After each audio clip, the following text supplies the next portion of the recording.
आप देख रहे हैं डार्क फाइल्स। तो चलिए बढ़ते हैं आज की इस कहानी की ओर। मेरा भाई मानव मुझसे 3 साल बड़ा है और वैसे वो बहुत स्ट्रांग भी है और कभी भी किसी चीज से नहीं डरता है। मैं भी अपने भाई जैसा ही बनना चाहता हूँ। गर्मियों की छुट्टी की बात है। हम लोगों ने एक दूसरे घर में शिफ्ट किया था क्योंकि पापा का बार बार ट्रांसफ़र होता रहता था। घर देखने में बहुत बड़ा था और बहुत सुंदर भी था, लेकिन काफ़ी पुराना भी था। वहाँ के लोग दबी आवाज़ में उस घर के बारे में कुछ ना कुछ कहते रहते थे कि वहाँ भूत प्रेत या कोई नकारात्मक शक्ति जैसी कोई चीज़ है। लेकिन मेरे घर वाले इस बात को नहीं मानते थे और कहीं ना कहीं हम लोगों को ये मजाक लगता था। पापा तो सीधे यही बोलते थे कि जो इतना बड़ा घर और अच्छा घर अफोर्ड नहीं कर सकते हैं, वो लोग ऐसी ही बातें बनाते हैं ताकि और कोई वो घर ना ले सके। और कभी कभी एक बिल्डर भी ये काम करता है ताकि प्रॉपर्टी के रेट डाउन कराकर वो प्रॉपर्टी को अपने मनचाहे रेट में खरीद कर उसमें कुछ भी बना दे ताकि उसको मुनाफा हो सके। कुल मिलाकर हमारे घर का कोई भी इंसान इस बात को मानने को तैयार नहीं था कि ऐसी कोई चीज़ भी होती है। खैर, हम लोग वहाँ शिफ्ट हो गए। शुरुआती पहले हफ्ते में कुछ दिक्कत नहीं हुई क्योंकि सब लोग साथ में सोते थे। अब इतना बड़ा घर था और हम लोगों को अलग अलग सोने या रहने की आदत नहीं थी। कुछ दिनों के बाद हम लोगों ने सोचा कि अब हम दोनों भी बड़े हो गए हैं तो हमें भी अलग अलग रूम में सोना चाहिए। फिर क्या था, मेरे भाई मानव ने डिसाइड किया कि अब से वो एक अलग रूम में सोएगा और उसने अपना एक रूम चूज़ कर लिया। चूँकि मैं बहुत छोटा था तो मैंने मना कर दिया कि मैं अभी मम्मी पापा के पास ही सोऊंगा। उस पहली रात को लगभग आधी रात को अचानक मेरे भाई के ज़ोर ज़ोर से चिल्लाने की आवाज़ें आने लगी और हम एकदम से उठकर भागे तो देखा कि मेरा भाई पसीने से पूरा लथपथ है और डर के मारे हाँफ रहा था। जैसे ही उसने मम्मी पापा को देखा, वो एकदम से भागकर उनके गले लग गया और रोने लगा कि मैं नहीं सोऊंगा यहाँ पर। और ये सब देखकर मेरी हंसी निकल गई। पापा ने मुझे चुप रहने का इशारा करते हुए मानव को कहा, तुम आज पहली बार अकेले सो रहे हो इसलिए तुम्हें डर लगा। कोई बात नहीं, तुम हमारे साथ आकर सो जाओ। फिर क्या था, बस हम चारों साथ सो गए और कुछ भी नहीं हुआ। अगले दिन फिर भाई ने जिद पकड़ ली कि वो अलग ही सोएगा। कल तो पहली बार था तो शायद इसलिए उसे अच्छा नहीं लगा। अब मम्मी पापा भी मान गए और वो फिर उसी रूम में जाकर सो गया। तकरीबन 2 बजे होंगे कि मेरे भाई के फिर से ज़ोर से चीखने और चिल्लाने की आवाज़ आने लगी और हम लोग फिर भाग कर गए तो देखा कि वो सोया हुआ है और इधर उधर देखा तो कुछ नहीं है। हमें लगा कि शायद हमारे कान बज रहे होंगे और हम फिर वापस जाकर सो गए। अगले दिन सुबह भाई कुछ कमज़ोर सा लग रहा था। अचानक से मानो जैसे कितनी रातों से वो सोया नहीं हो। मम्मी ने भी उसको कहा कि तू ऐसे वहाँ पर मत सो, हम लोगों के साथ सो जाया कर। लेकिन पता नहीं क्यों उसको क्या हो गया था, जैसे कोई भूत सा सवार हो गया हो, मान ही नहीं रहा था। उस दिन मैंने सोचा क्यों ना मैं भी अपना बेड वहीं लगवा लूं तो दोनों साथ सो जाएंगे और भैया को डर भी नहीं लगेगा और एक कंपनी भी मिल जाएगी। फिर क्या था, मैंने अपना बेड वहीं लगवा लिया। उस रात ठीक 2 बजे भाई ने जैसे चीखा, मेरी आंख खुल गई और मैंने देखा कि एक बूढ़ी लाल बालों वाली औरत भाई के गले पर बैठकर अपनी लंबी जुबान से उसे चाट रही थी और भाई चीखे जा रहा था। ये सब देखकर मेरी अपने बेड से उठने की हिम्मत नहीं हुई। मैं बस अपनी चादर में मुंह डालकर वो सब देख रहा था। जैसे तैसे सुबह हुई और सबसे पहले मैंने ये बात मम्मी पापा को बताई। वो लोग मेरी इस बात पर भरोसा नहीं कर रहे थे कि भाई ने भी बोला कि ये सही कह रहा है, लेकिन उसने मुझे बोला था कि अगर मैं ये बात किसी को बताऊंगा या फिर अलग कमरे में सोऊंगा तो वो बुढ़िया मुझे मार डालेगी, इसलिए मुझे ना चाहते हुए भी उसी कमरे में सोना पड़ता है। बस फिर क्या था, मम्मी पापा ने वहाँ के लोकल से बात की तो पता लगा ये घर एक बहुत खूंखार और बहुत बुरी लाल बालों वाली बुढ़िया की थी और अपने आखिरी दिनों में वो अपने बेड पर ही सड़ सड़ कर मर गई। और जैसे ही हम इस बात का पता लगा तो सबसे पहले हमने उस बेड को जला डाला ताकि वो दोबारा ना आ सके। अब हम लोग भी रिलैक्स थे। तो दोस्तों, ये थी आज की कहानी। अगर आपको ये कहानी पसंद आई हो तो वीडियो को लाइक और चैनल को सब्सक्राइब करना ना भूलें। तो चलिए बढ़ते हैं आज की दूसरी कहानी की ओर। काम की तलाश में भटकते भटकते मैं यहाँ हरिपुर के जंगलों में आ गया, मगर काम ने तो मुझसे जैसे अपना चेहरा ही मोड़ लिया।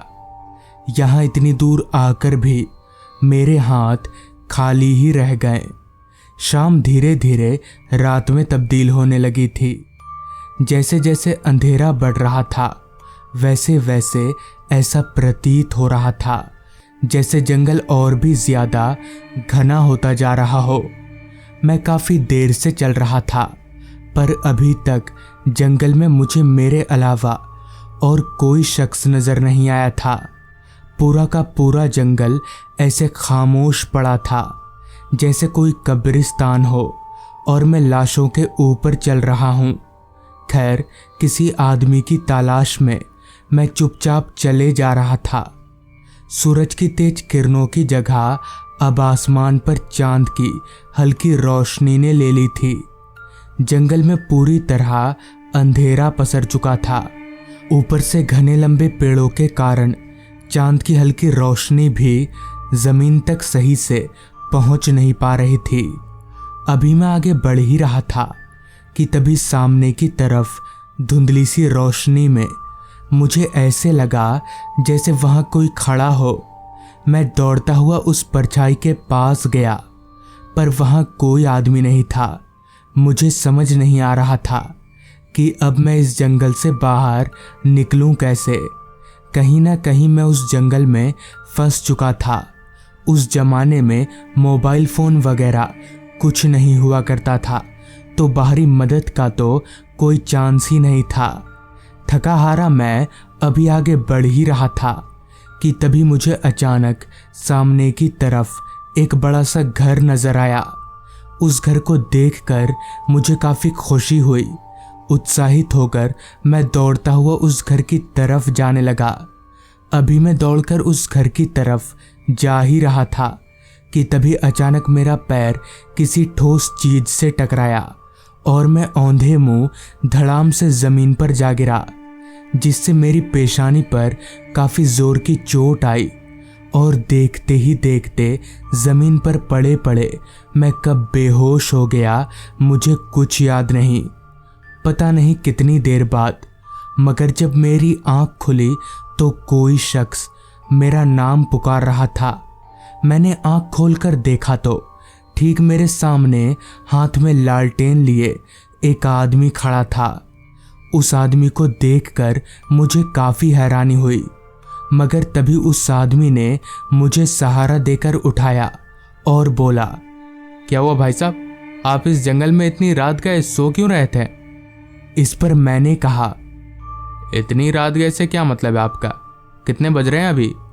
इस पर उस आदमी ने कहा, रात के 10 बज रहे हैं अभी, और आप इस जंगल में क्या कर रहे हैं? इस पर मैंने उस आदमी को सारी बात बता दी। तो सारी बात सुन लेने के बाद उस आदमी ने कहा, नौकरी की तलाश में तो मैं भी यहाँ आया था। खैर चलिए आप मेरे साथ मेरे घर। यहाँ कहाँ रहिएगा जंगल में? हालांकि मन तो मेरा भी नहीं था उस जंगल में अब और चलने का, लिहाजा मैं उस आदमी की बात मानकर उसके साथ चल दिया। रात हर पल गहराती जा रही थी। जंगल में फैली खामोशी रात की गहराई को साफ तौर पर बयां कर रही थी। जंगल का अंधेरा अब और भी गहरा हो चुका था, मगर अच्छी बात तो ये थी कि उस आदमी के हाथ में लालटेन था, जिसकी रोशनी के सहारे हम आराम से चल पा रहे थे। अभी हम दोनों आगे बढ़ ही रहे थे कि तभी उस आदमी ने कहा, "कहाँ रहते हैं आप?" इस पर मैंने जवाब दिया, "मेरा घर यहाँ से काफ़ी दूर है।" फिर उस आदमी ने कहा, "आपको इतनी रात गए जंगल में डर नहीं लग रहा था?" तो इस पर मैंने कहा, "डर? किस चीज़ का डर? मुझे डर वर नहीं लगता।" अभी हम दोनों चल ही रहे थे कि तभी मेरे साथ चल रहा वो आदमी एकदम से रुक गया, जिस पर मैंने उससे कहा, "क्या हुआ? चलिए, रुक क्यों गए?" मगर इस पर उस आदमी ने कुछ नहीं कहा।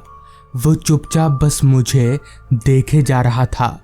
तभी एकदम से उस आदमी ने अपने हाथों में पकड़ा लालटेन को नीचे किया, तो उस लालटेन की रोशनी में मुझे उस आदमी के पैर दिखे, जो कि पीछे की तरफ मुड़े हुए थे, यानी उल्टे थे।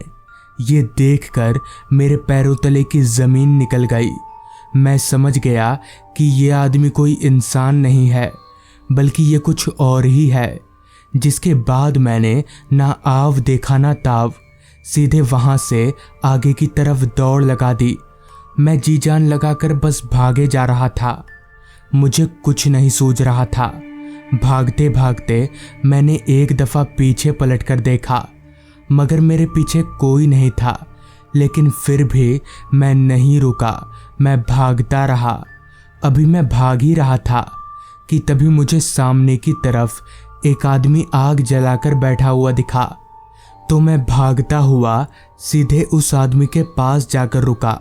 हाँफते हाँफते मैं उस आदमी के पास जाकर बैठ गया। तभी उस आदमी ने मुझसे पूछा, "क्या हुआ भाई साहब, आप ऐसे हाँफ क्यों रहे?" तो इस पर मैंने उस आदमी को पूरी बात बता दी। पूरी बात सुनकर उस आदमी ने कहा, "अच्छा ऐसा है क्या? कोई बात नहीं, आपको कुछ नहीं होगा। कुछ खाइएगा, भूख लगी होगी आपको।" तो इस पर मैंने कहा, "भूख तो लगी है, पर यहाँ इस जंगल में कहाँ कुछ मिलेगा?" तो इस पर उस आदमी ने कहा, "सब मिलेगा, रुकिए अभी मंगवा देता हूँ।" मेरे से इतना कहकर उस आदमी ने जोर से चिल्लाकर अंधेरे में एक तरफ देखते हुए कहा, "अरे साकिब, खाना लाओ जरा साहब के लिए।" तो उस आदमी की इस बात पर अंधेरे में से ही आवाज आई, "लाया मालिक, बस 2 मिनट।" उस आवाज को सुनकर पता नहीं क्यों मुझे ऐसा लगा जैसे मैंने पहले कहीं उस आवाज को सुन रखा हो, पर कहाँ ये याद नहीं आ रहा था। बड़ी जानी पहचानी सी आवाज थी। खैर, मैं वहां बैठकर खाना आने का इंतजार करने लगा। पर एक बात तो मेरे जहन में खटक रही थी कि भला यह आदमी मुझे क्या खिलाएगा, और वहां अंधेरे में होगा कौन जो मुझे खाना लाकर देगा। पर उस वक्त मैं लाचार था, इसलिए इंतज़ार करने के अलावा मेरे पास और कोई चारा नहीं था, तो मैंने वही करना बेहतर समझा। कुछ देर इंतज़ार करने के बाद अचानक से अंधेरे की तरफ झाड़ियों में कुछ हलचल सी हुई, और वहाँ से एक आदमी चलते हुए हमारी तरफ आने लगा। चूँकि वो आदमी काफ़ी दूर से चलकर आ रहा था, इसलिए साफ तौर पर उस आदमी का चेहरा तो नज़र नहीं आ रहा था। उसके हाथ में एक थाली थी। चलकर वो आदमी जब मेरे करीब आया तो मुझे उसका चेहरा दिखा। ये वही आदमी था जो मुझे थोड़ी देर पहले मिला था, जिसके पैर उल्टे थे। इतने में ही उस आदमी ने थाली को ठीक मेरे सामने रख दिया। उस थाली में कुछ और नहीं बल्कि मेरा ही कटा हुआ सिर था। मैं एकदम से ठिठक कर पीछे गिर गया। इतने में ही वो दोनों आदमी जोर जोर से हंसने लगे। मुझे समझ आ गया था कि ये दोनों भूत हैं और अगर मैं यहाँ रुका तो मेरी खैर नहीं। अभी मैं ज़मीन पर से उठकर भागने जा ही रहा था कि तभी मेरा पैर वहीं पास ही में पड़े एक लकड़ी के बोर्ड से जा टकराया जिस पर लिखा था अपना ढाबा। खैर मैंने जैसे तैसे खुद को संभाला और भागकर गिरते पड़ते किसी तरह उस जंगल से बाहर निकल गया। इस घटना के कुछ दिनों तक मैं काफ़ी बीमार भी रहा। बाद में जब मैंने इस घटना का जिक्र लोगों से किया तो लोगों ने जो बताया वो सुनकर मैं दंग रह गया, क्योंकि लोगों के मुताबिक साकिब और सुलेमान वो दोनों उस जंगल में अपना ढाबा चलाया करते थे, क्योंकि वहीं पास ही में एक रोड भी था जो कि अब बंद हो चुका है। मगर एक दिन पता नहीं कैसे लापरवाही के चलते उनके ढाबे में आग लग गई। सब कुछ इतना जल्दी हुआ कि उन दोनों को भागने का भी मौका नहीं मिला और जलकर दोनों की वहीं मौत हो गई। तब से उन दोनों की आत्मा उस जंगल में भटकती रहती है और उस दिन के बाद से रात में कोई भी उस जंगल में नहीं जाता। तो दोस्तों, ये थी आज की कहानी। अगर आपको ये कहानी ज़रा भी पसंद आई हो तो चैनल को ज़रूर सब्सक्राइब कर लें।